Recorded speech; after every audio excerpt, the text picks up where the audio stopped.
ایک بزرگ کا واقعہ ہے کہ وہ کاروبار کے لیے، روزگار کے لیے ایک بار کسی جنگل سے گزر رہے تھے اور کام کے لیے گھر سے نکلے تھے۔ عبادت گزار بھی تھے مگر ظاہر روزی بھی کمانی تھی۔ مگر اچانک انہوں نے ایک منظر دیکھا کہ ایک لومڑی ہے، بڑی فربا ہے، تر و تازہ ہے، اور اس کے ہاتھ پیر بھی نہیں ہے اور وہ اندھی بھی ہے۔ اب حیران ہو گئے کہ اس کے پاس تو نہ ہاتھ پیر ہیں، نہ آنکھیں ہیں، نہ دیکھ سکتی ہے، نہ چل پھر سکتی ہے، تو یہ کھاتی کیسے؟ اس کے کھانے کا انتظام کیسے ہوتا ہوگا؟ اسی شش و پنج میں تھے، آپ بیٹھ گئے۔ اچانک آپ نے دیکھا کہ زمین شک ہوئی اور دو پیالے نکلے، ایک شہد کا اور ایک دودھ کا۔ مگر آپ پھر سوچنے لگے کہ یہ پیالے تک پہنچے گی کیسے؟ اب کیا ہوا کہ تھوڑی دیر بعد انہوں نے دیکھا کہ قریب پہاڑ سے ایک سفید چہرے والے نورانی بزرگ وہ اوپر سے تشریف لائے اور اپنے ہاتھوں سے لومڑی کو یہ دونوں پیالے پلائے۔ پھر پیالے زمین کے اندر چلے گئے اور وہ بزرگ واپس جانے لگے۔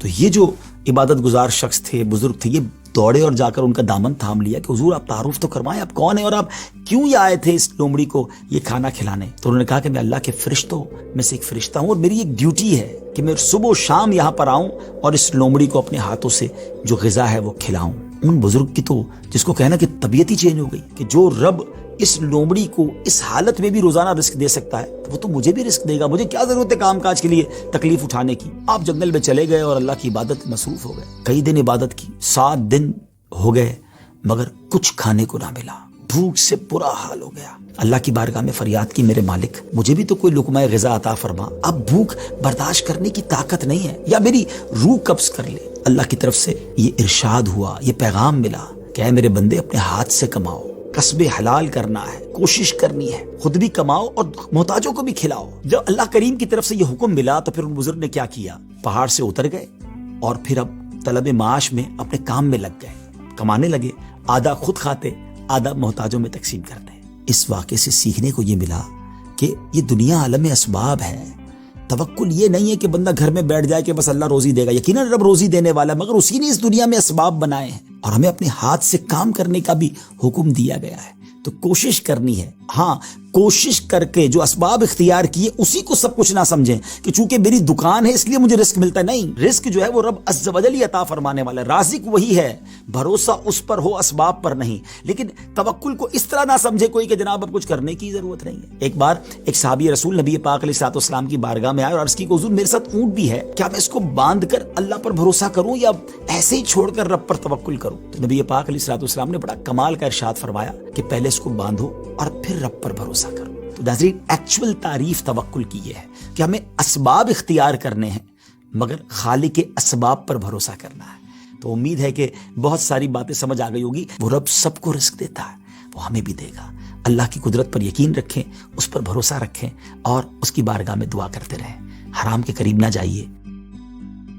ایک بزرگ کا واقعہ ہے کہ وہ کاروبار کے لیے، روزگار کے لیے ایک بار کسی جنگل سے گزر رہے تھے اور کام کے لیے گھر سے نکلے تھے۔ عبادت گزار بھی تھے مگر ظاہر روزی بھی کمانی تھی۔ مگر اچانک انہوں نے ایک منظر دیکھا کہ ایک لومڑی ہے، بڑی فربا ہے، تر و تازہ ہے، اور اس کے ہاتھ پیر بھی نہیں ہے اور وہ اندھی بھی ہے۔ اب حیران ہو گئے کہ اس کے پاس تو نہ ہاتھ پیر ہیں، نہ آنکھیں ہیں، نہ دیکھ سکتی ہے، نہ چل پھر سکتی ہے، تو یہ کھاتی کیسے؟ اس کے کھانے کا انتظام کیسے ہوتا ہوگا؟ اسی شش و پنج میں تھے، آپ بیٹھ گئے۔ اچانک آپ نے دیکھا کہ زمین شک ہوئی اور دو پیالے نکلے، ایک شہد کا اور ایک دودھ کا۔ مگر آپ پھر سوچنے لگے کہ یہ پیالے تک پہنچے گی کیسے؟ اب کیا ہوا کہ تھوڑی دیر بعد انہوں نے دیکھا کہ قریب پہاڑ سے ایک سفید چہرے والے نورانی بزرگ وہ اوپر سے تشریف لائے اور اپنے ہاتھوں سے لومڑی کو یہ دونوں پیالے پلائے۔ پھر پیالے زمین کے اندر چلے گئے اور وہ بزرگ واپس جانے لگے۔